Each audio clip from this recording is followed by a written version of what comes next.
సౌర కుటుంబంలో అతి దగ్గరగా ఉన్న గ్రహం మరియు మొదటి గ్రహం బుధుడు. వరుస క్రమంలో మొదటిది. పరిమాణంలో చిన్నది అనగా 8వది.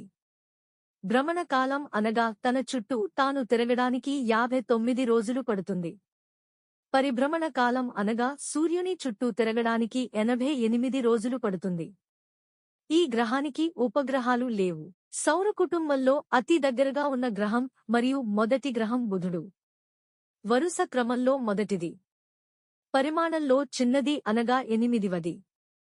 భ్రమణ కాలం అనగా తన చుట్టూ తాను తిరగడానికి 59 రోజులు పడుతుంది. పరిభ్రమణ కాలం అనగా సూర్యుని చుట్టూ తిరగడానికి 88 రోజులు పడుతుంది. ఈ గ్రహానికి ఉపగ్రహాలు లేవు. సౌర కుటుంబంలో అతి దగ్గరగా ఉన్న గ్రహం మరియు మొదటి గ్రహం బుధుడు. వరుస క్రమంలో మొదటిది. పరిమాణంలో చిన్నది